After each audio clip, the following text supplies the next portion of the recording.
Any people can give good advice, but only godly people can give godly advice.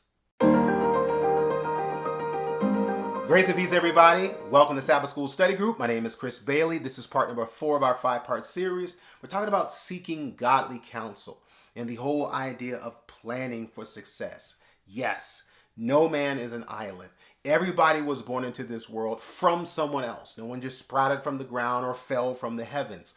That being the case, we need each other. We are created to be dependent, but in the salvation process, our salvation is totally dependent on a single individual, and that's on the blood and the righteousness of Jesus Christ. In living out what God has gifted to us, God has blessed us with waymarks. He's given us road posts, signs along the way to make sure we're on the right track. That's how I think of godly people and godly advice. They are used by God to keep us in the journey. Now, the power and the engine that's churning along the way, that's the power and the righteousness of Christ. We got that.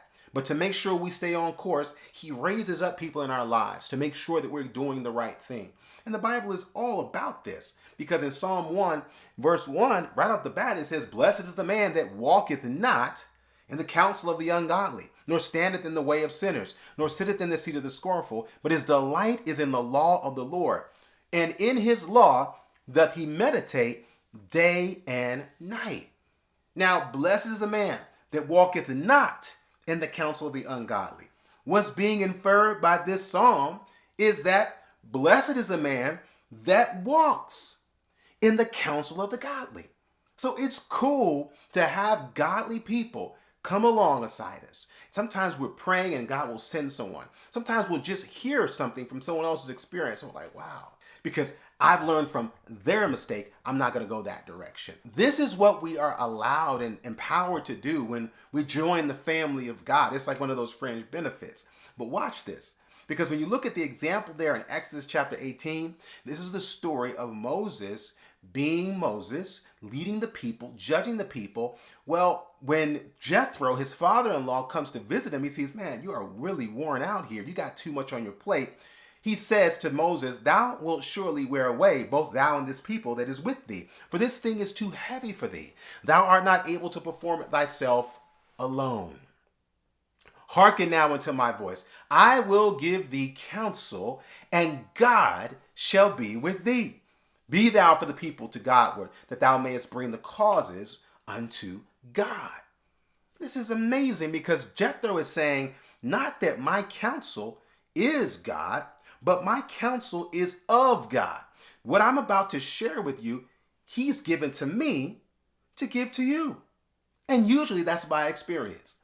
Jethro was older than Moses. Jethro had more experience. And as sincere and earnest as Moses was, this is the same guy who had this staff where they were able to cross the Red Sea. Moses didn't do it, but if God used him to do that, even he needed godly counsel. He needed somebody to help him out with a good word. And godly people are able to do that for God's people. Now, he didn't stop there because he gives them the counsel, but then when you read down there in verse 23, he says, "If thou shalt do this thing, and God command thee so, then thou shalt be able to endure. And all this people shall also go to their place in peace." And so Moses hearkened to the voice of his father-in-law and did all that he had said. Moses decided to follow godly counsel from a godly man. Praise the Lord, it happened to be his father-in-law, but it made sense. Notice the value of godly counsel, because godly counsel is reflective and it's never contradictory to what God has said in his word.